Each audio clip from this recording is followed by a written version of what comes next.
BNP chairperson এবং সাবেক প্রধানমন্ত্রী বেগম খালেদা জিয়ার বিদেহী আত্মার মাগফিরাত কামনা করে দেশের বিভিন্ন জেলায় কোরআন খতম, দোয়া ও মিলাদ মাহফিল অনুষ্ঠিত হয়েছে। এসব অনুষ্ঠানের আয়োজন করে বিএনপি ও এর অঙ্গ সংগঠনের নেতাকর্মীরা। প্রতিনিধিদের পাঠানো তথ্য ও চিত্রে আরও জানাচ্ছেন আবরার মাহি। সাবেক প্রধানমন্ত্রী বেগম খালেদা জিয়া রুহের মাগফিরাত কামনা করে দিনাজপুরের হিলিতে দোয়া মাহফিলের আয়োজন করা হয়। এ সময় বিএনপির স্থায়ী কমিটির সদস্য ডক্টর AZM জাহিদ হোসেন উপস্থিত ছিলেন। যে মানুষটি সারা জীবন কষ্ট করেছেন, যে মানুষটি নিগৃহীত হয়েছেন, যে পরিবারটি বাংলাদেশে সবচেয়ে ক্ষতিগ্রস্ত, সেটি হচ্ছে জিয়া পরিবার।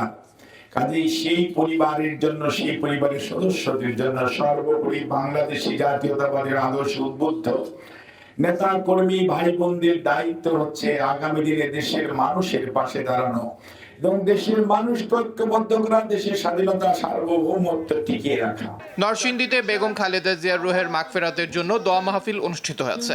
দোয়া মাহফিলে প্রধান অতিথি হিসেবে উপস্থিত ছিলেন বিএনপির যুগ্ম মহাসচিব খায়রুল কবির খোকন। স্লো পয়জন করে তাকে হত্যার দিকে, কারণ শেখ হাসিনার প্রতিহিংসা রাজনীতি, বেগম খালেদা জিয়ার যে আকাশচুম্বী জনপ্রিয়তা, তিনি যে দেশি বিদেশে যে অর্জন করেছেন, যার কারণে বেগম খালেদা জিয়ার প্রতি তার আক্রোশ ছিল, বিদ্বেষ ছিল এবং তাকে সেই বিদ্বেষের অংশ হিসেবে দেখেছেন ক্যান্টনমেন্টের বাসভবন, সেই বাসভবন থেকে তাকে টেনে হেসড়ে এক কাপড়ে বের করে দেওয়া হয়েছিল।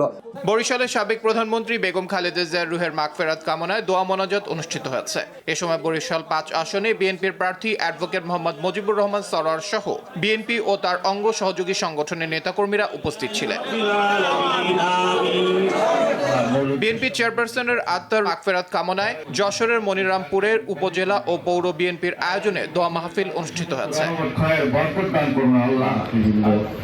পিরোজপুরের ভান্ডারিয়ায় বেগম জিয়ার বিদেহী আত্মার মাগফিরাত কামনায় দোয়া মাহফিল অনুষ্ঠিত হয়েছে। দোয়া মাহফিলে প্রধান অতিথি হিসেবে উপস্থিত ছিলেন বিএনপির সাংগঠনিক সম্পাদক অ্যাডভোকেট বিলকিস জাহান শিরিন।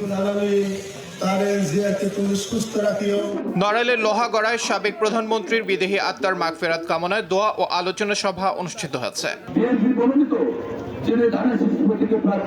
বিএনপি চেয়ারপারসনের মৃত্যুতে জামালপুরের বকশীগঞ্জ পৌর যুব দলের উদ্যোগে দলীয় কার্যালয়ে দোয়া মাহফিল অনুষ্ঠিত হয়। নারায়ণগঞ্জের রূপগঞ্জে সাবেক প্রধানমন্ত্রী খালেদা জিয়ার বিদেহী আত্মার মাগফিরাত কামনায় মিলাদ মাহফিলের আয়োজন করে কায়েতপাড়া ইউনিয়ন বিএনপি ও অঙ্গ সংগঠনের নেতাকর্মীরা। ঢাকার থেকে সবচেয়ে কাছের একটি জায়গা কায়েতপাড়ার মানুষ, আমি বলবো সবচেয়ে ভাগ্যবান মানুষ। ৩ বারের সাবেক প্রধানমন্ত্রীর রুহের মাগফিরাত কামনায় ব্রাহ্মণবাড়িয়ার বাঞ্ছারামপুরে দোয়া ও মিলাদ মাহফিল অনুষ্ঠিত হয়েছে। উপজেলার ফতেপুরে প্রবাসী বৃন্দের আয়োজনে এই দোয়া ও মিলাদ মাহফিল অনুষ্ঠিত হয়।